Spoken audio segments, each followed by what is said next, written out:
Morning, welcome back to my channel Kakuli simply live ব্লগে তোমাদের স্বাগত ভালোবাসা জানিয়ে একটি নতুন দিন শুরু করলাম। আর দেখো মেয়েরা তো উঠে গেছে, হাজব্যান্ডও উঠে গেছে, তাই ভাবলাম যে এদিকে বিছানাটাকে গুছিয়ে নিই, তারপর যাব রান্নাঘরে, কারণ সকালবেলা উঠে ফ্রেশ হয়ে চলে এসেছি এদিকে কাজে।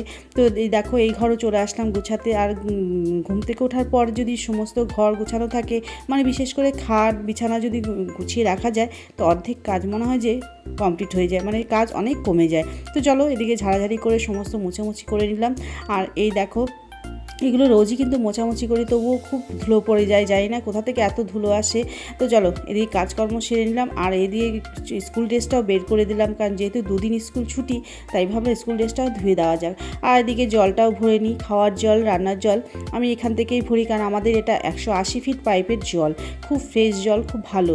তো যাই হোক, মর্নিং বন্ধুরা, welcome back to my channel. আমি কাকুলি সিম্পল লাইফ ব্লগে তোমাদের সবাইকে স্বাগত জানিয়ে একটি নতুন দিন শুরু করলাম। তো চলো, দিনটা তো অনেকক্ষণ আগে শুরু হয়েছে, এখন বাজে 8টা, আজকে বৃহস্পতিবার। তো চলো দিনটা শুরু করা যাক। আজ তো ঈদ, বৃহস্পতিবার ঈদ পড়েছে, তা অনেক যারা ঈদ করছো, ঈদ পালন করছো, তাদেরকে জানাই ঈদ মুবারক। খুব ভালো করে দিনটা কাটাও, ফ্যামিলিদের সাথে খুব মজা করো, আনন্দ করো। আর হ্যাঁ, আমাদের বাঙালি উৎসবও চলে আসছে দুদিন পরে, পয়লা বৈশাখ, আর হাতে গোনা দুদিন। আর এমনিতেই পয়লা বৈশাখের কোনো প্রিপারেশন বলো, কোনো কিছু সেরকম কিছু কিন্তু এখনও হয়নি। তো যাই হোক, ইচ্ছা আছে আজকে, দেখতে থাকো ব্লগটাকে। আজকে হয়তো যেতে পারি কিছু শপিং করতে। তো চলো দেখতে থাকো, আশা করি তোমাদের ভালো লাগবে।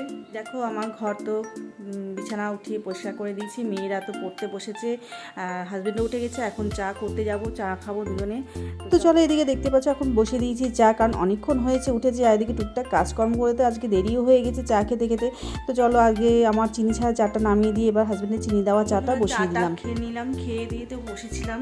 তো মেয়েরা তো পড়তে বসেছে, স্যার এসে দুই মেয়েই পড়তে বসেছে, আর হাজব্যান্ডও চা খেয়ে বেরিয়েছে, কারণ তো প্রতিদিন এরকম টাইমে বেরোয়, একটু ঘুরে আসে, তারপরে ওর কাজ থাকে তাই করে, না হলে সকাল সকাল যদি কোনো কাজের সাইটে কাজ থাকে তো বেরিয়ে যায়। তো যাই হোক, যথারীতি আজকে তো স্কুল নেই, পরীক্ষাও নেই, দুই মেয়েরই আজকে ছুটি, যেহেতু আজকে ঈদ এমনিতেও ছুটি। তো যাই হোক, এখন একটু বসে আছি, তাই আজকে কাজের সেরকম কোনো চাপ নেই যে রান্না তাড়াতাড়ি করতে হবে, তো করবো আস্তে ধীরে। তো ভাবলাম তোমাদের সাথে একটু কথা বলে নিই। আর আজকের ওয়েদারটা, মানে কালকে রাতের থেকে একটু হাওয়া হাওয়া দিচ্ছিল, তো মনে হচ্ছে বৃষ্টি হবে কিনা, মেঘলা হয়ে আছে বাইরের ওয়েদারটা, কিন্তু গরম কিন্তু তাও আছে, রয়েছে, খুব একটা না থাকলেও তাও গরমটা রয়েছে মেঘলা থাকলেও। তো যাই হোক, এখন জলখাবার করতে যেতে হবে, কি করব তাই ভাবছি বসে বসে। তো চলো জলখাবারটা বানাবো। পয়লা বৈশাখে তো আর দুদিন বাকি, কাল পরশু রোববার পয়লা বৈশাখ। তো ঝাড়াঝাড়ি সেরকম কিছু হয়নি, ভেবেছিলাম করবো, কিন্তু আজকে যেহেতু বৃহস্পতিবার, তো আজকে আর করব না।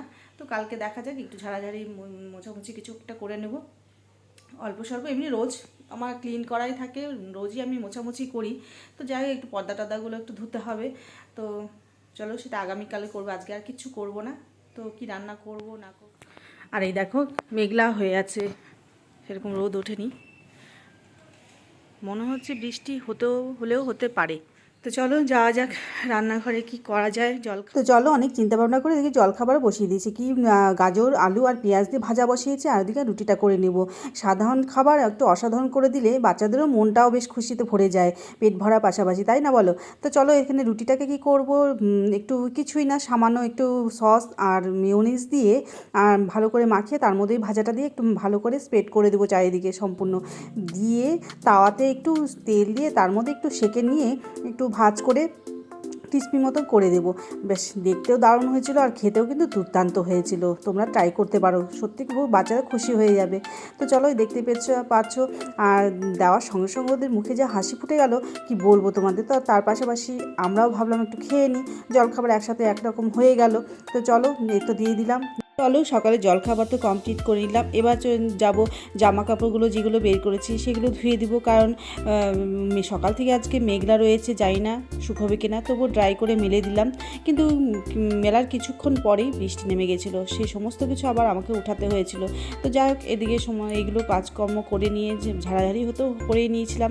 তো এবার যাব স্নান ধান করে এসে পুজোটা দিয়ে নিব, কারণ ওদিকে কিন্তু রান্নার কোনো রকম প্রিপারেশন আমার কিছু করা নাই, বা এখনও রান্নাঘরে ঢুকিনি। তো ভাবলাম ভাবলাম স্নান করে নিই, দিয়ে স্নান করে পুজোটাও দিয়ে নিই। পুজোটা মেয়েই দেয় বরাবর, তো যাই হোক আজকে যখন আমি তাড়াতাড়ি করে নিলাম তাই ভাবলাম পুজোটাকেও সেরে নিই। হয়ে গেল, দেখতেই পেলে স্নান ধান হয়ে গেল, কিন্তু রান্না এখনও হয়নি, এখনও বাজে 12:30। এখন যাব রান্নাঘরে, তো সমস্ত রেডি আছে, বেশিক্ষণ লাগবে না। আর এদিকে সেরে টেরে স্নান করে রান্নায় গেলে মনে হয় রান্না তাড়াতাড়ি হয়ে যায়, জানি না, আমার তো তাই মনে হয়, কিন্তু সম্ভব হয় না প্রতিদিন, যদিও একই রুটিন করে ফলো করতে গেলেও সম্ভব হয়ে ওঠে না, এক একদিন এক এক রকম কাজ পড়ে যায়।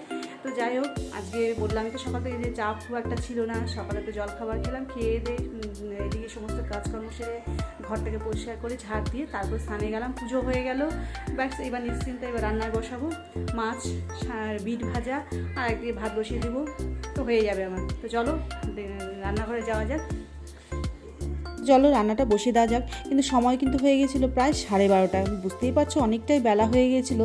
তো এদিকে অসুবিধা কিছু হয়নি, দুদিকে ওভেনে ইন্ডাকশানে বসাতে আমার রান্না কিন্তু তাড়াতাড়ি ঝটপট হয়ে গেছিলো।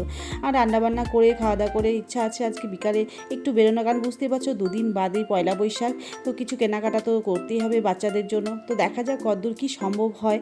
তো চলো, এদিকে মাছ ভাজা আমার হয়ে গেছে আর রান্নাও কিন্তু কমপ্লিট। চলো দেখাই তোমাদের কি রান্না করেছি। বিট ভাজা, মাছ ভাজা, বাচ্চা মাছের ঝোল, আর এই দেখতে পাচ্ছ ভাতও হয়ে গেছে। আর এই মোচা দেখতে পাচ্ছ, এই এক জায়ের ঘর থেকে মোচা এসেছে, ডালও এসেছে, আর এই হলো এক মাছের তরকারি, মানে 2 রকম মাছ করেছিলাম আমি, আর ডাল আর মোচা এসেছিল জায়ের ঘর থেকে।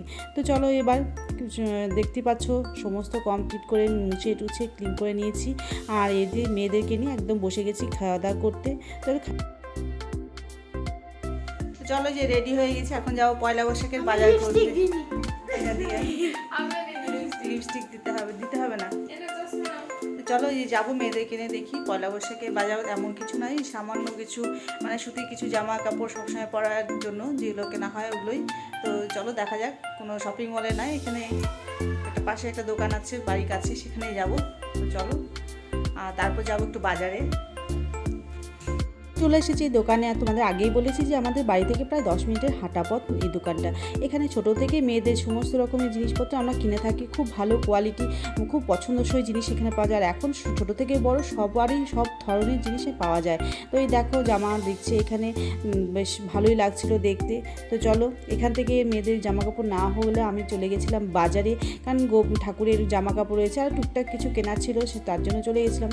আর বাজারে খুব যে ভিড় রয়েছে তেমন কিছু কিন্তু নয়, দেখতেই পাচ্ছ খুব একটা ভিড় না, বেশ হালকা হালকায় রয়েছে। তো কেনাকাটা করে আমি চলে আসলাম এবার বাড়ির পথে। চলো অনেকক্ষণ হয়েছে বাজার থেকে ফিরে এসেছি, এসে চাটা খেয়ে রেস্ট করে দেখে ফ্রেশ হয়ে নিলাম, নিয়ে এখন নিজে দেখতে পাচ্ছ ব্যাগে সবার জন্য কিছু না কিছু বাজার করেছে। আর পয়লা বৈশাখ মানে সুতি ডেলি ওয়ার পরার জন্য কিছু না কিছু নিয়েছি সবার জন্য। সবার জন্য এখনো হয়নি, বলতে হবে না, মেয়েদের জন্য বাচ্চাদের জন্য হয়েছে আর ছেলেদের জন্য বাকি রয়েছে। চলো সেগুলোই দেখাবো তোমাদের সাথে। আর কিছু কুর্তি চাইছিল, কিন্তু কুর্তি এখন দেয়নি। ওয়ান পিসগুলো বেশ পছন্দ হলো, তো এই ওয়ান পিসগুলো নিয়েছি।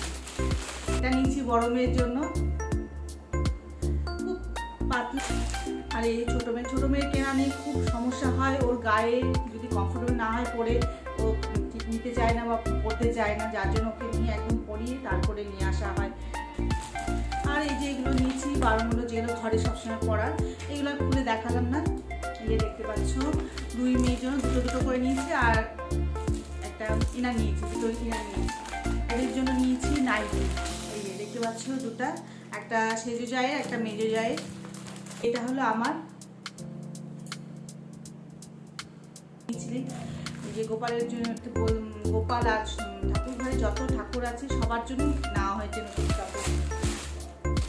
বড় যায় যেহেতু নাইটি পরে না, তো শাড়ি আর নিইনি, শাড়ি তো এসে বলেছিল, তো দুটোর ব্লাউজ নিয়েছি আর একটা শাড়ি নিয়েছি। এই শাড়িটা আমি নিয়েছি, এত সফট আর এত মানে পিওর কটন, একদম খুব সফট, আর প্রিন্টগুলো খুব পছন্দ হয়েছে আমার।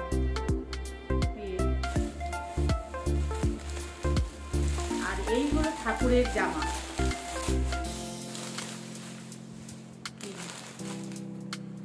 সব ঠাকুরের। এটা নিয়েছি গুরুদেবের ফটোতে যে পরায় জামাও, ঘাগরার মতো বলতে পারো, ফটোতে লাগানোর জন্য গুরুদেবের।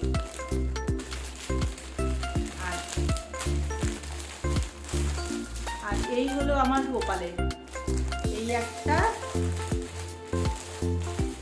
আর এই একটা, সব কিন্তু কটনের মধ্যেই, এগুলো সব কটনের মধ্যে নিয়েছি। আর এগুলো ছোটো ছোটো সমস্ত ছোটো ছোটো ঠাকুর, তো ঠাকুর ঘরে এই তো ছোটো ছোটো সাইজের ঠাকুর সব। আর এটা নিয়েছি লক্ষ্মী, এটা আছে গণেশের, এটা আছে লোকনাথের ধুতি, আর এটা আছে কৃষ্ণের। তো মোটামুটি তো এই ছিল আমার পয়লা বৈশাখের শপিং। দেখতে পেলে ঠাকুর থেকে সবারই মোটামুটি হয়ে গেছে, আর কয়েকজন তো বাকি বললামই। তো যাই হোক, কেমন লাগলো পয়লা বৈশাখ শপিং কমেন্ট করে অবশ্যই জানিও। আমি শেষ করলাম। যদি তোমাদের ভালো লাগে লাইক শেয়ার কমেন্ট করো, আর সাবস্ক্রাইব অবশ্যই করো, আর এভাবে পাশে থেকো। তো চলো আজকে ভিডিওটা এখানে শেষ করছি। টাটা।